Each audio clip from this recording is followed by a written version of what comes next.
Another attack against Christians occurred in Canada on Friday, a terrorist attack targeting an historic church in Regina, Saskatchewan. But chances are, you likely didn't even know that it happened. That's because the CBC, the state broadcaster, by Monday morning couldn't be bothered to inform the public, the people who pay for their services, that another church in this country had been set on fire. The Blessed Sacrament Parish in Regina, Saskatchewan, built in 1905, the oldest Catholic church in Regina, was set on fire by an arsonist on Friday morning. The entire attack was caught on security video, which has been posted to social media. This brings the total number of churches that have been attacked in Canada since 2021 to at least 97. And at least 46 churches in this country have been set on fire by arsonists. These terrorist attacks in Canada targeting Christians all happened after false claims were made that the bodies of Indigenous children were found in mass graves at the sites of former Indian residential schools.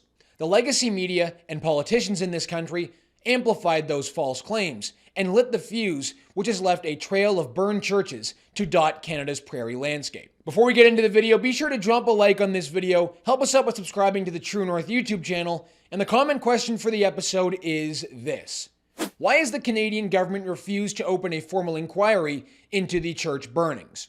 Let me know your answer in the comment section below, and let's get into it. Well, on Friday, Regina's Blessed Sacrament Parish became Canada's 97th church since 2021 to be attacked by vandals and arsonists.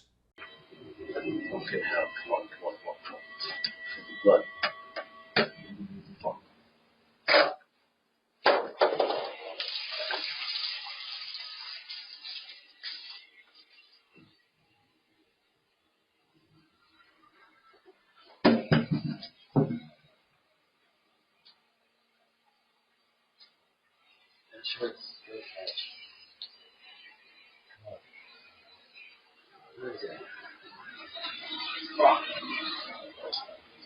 Oh shit.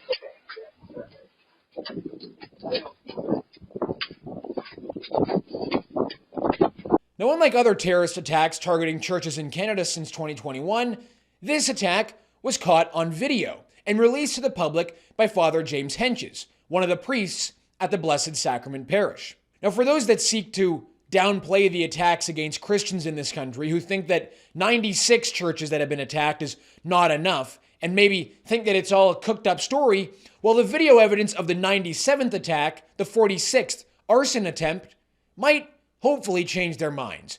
According to local media reports, firefighters were able to arrive on the scene and extinguish the flames at around 3:40 a.m. at the back of the church. Thanks be to God, it appears that the church was saved. True North has been keeping track of each and every attack targeting Christians in this country since 2021. All 97 church attacks have been documented on an interactive map for Canadians to see. But the Trudeau government, it appears, wants nothing to do with this story. A few empty tweets from the Prime Minister and Liberal MPs appears to be the extent to which Liberals are willing to go to do something about these sustained attacks targeting churches in this country. Of course, no formal inquiry has been called to investigate what's actually going on with these church burnings, and only a handful of people have been charged and arrested for arson. We can't do it, man. That's discipline. We've tried nothing and we're all out of ideas. What do you think Justin Trudeau's response would be if 97 mosques were targeted?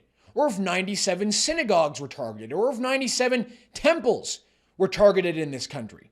Trudeau, of course, would call for a national inquiry, a government task force, a national investigation. He would quickly blame his people for being racist and intolerant. You know, I'm even inclined at this point to believe that if 97 Tim Hortons locations were targeted in this country by vandals and arsonists, the federal government would be more interested in figuring out what's going on with those locations than they appear to be with the 97 churches that have been attacked. But standing up for persecuted Christians and wanting to put an end to a string of anti-Christian terrorism in Canada just doesn't seem to be the political cause du jour for those in charge. And 4 days after the Blessed Sacrament Church was attacked by this arsonist on camera, the CBC just couldn't bring themselves to inform the public about what happened.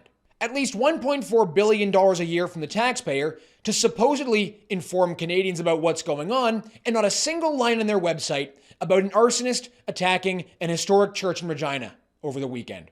What did they have time to write about? Well, Joe Biden and Donald Trump, of course, seeing as how that's really important to Canadians. Thank God the CBC is keeping Canadians informed about the stories that really matter.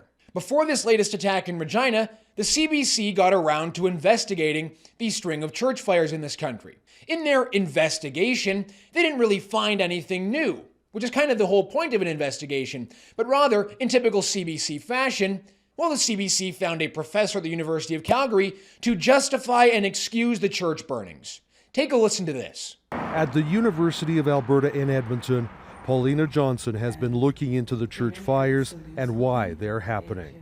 I think for many Indigenous peoples, it gives them a voice because for the longest time, Canada hasn't really actually acknowledged us. I am Dr. Paulina Johnson, and I am the Auntie is in. She's an assistant professor and podcaster. Her work is a deep dive into the injustices faced by Indigenous people and how some fight back. The church fires, they're much more than just arson. It's a greater symbolic kind of narrative of Canada and Canada's relationship to Indigenous peoples, which is really lacking. It's on fire because no one's really addressing the truth of what Indigenous peoples are facing. So it leads to a larger conversation that needs to be had. Back in Morinville, faith remains strong. Parishioners mourned the loss of their church. Now they just want to move on without pointing fingers. Now remember how this all started.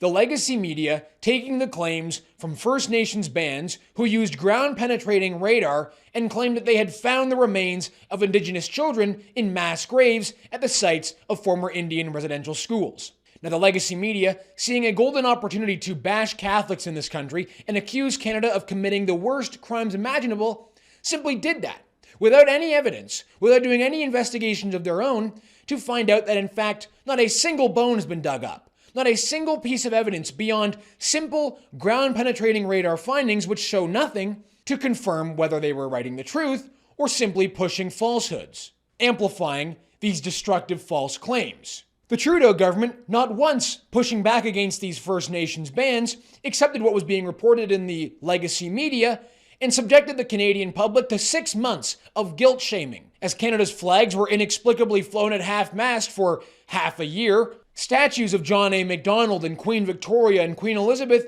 were toppled by protesters. And then, seeing as how the toppling of statues and the erasure of Canadian history wasn't enough for these people, they began to attack churches. All of this has happened under the watchful eye of Justin Trudeau, a man who amplified the false claims about Christians in this country, and whose own staffers justified and excused church burnings in this country. This is not normal in Canada. This is a new phenomenon happening in our country. Attacks against Christians and the destruction of churches in Canada is a sign of a deeply sick society, one that has been allowed to grow under the watch of Justin Trudeau. And the imagery of a beautiful historic church set on fire will forever symbolize Justin Trudeau's reign of Canada. All right, everyone, that's going to do it for us today on the show. Thank you so much for tuning in. My name is Harrison Faulkner, and this is Ratio.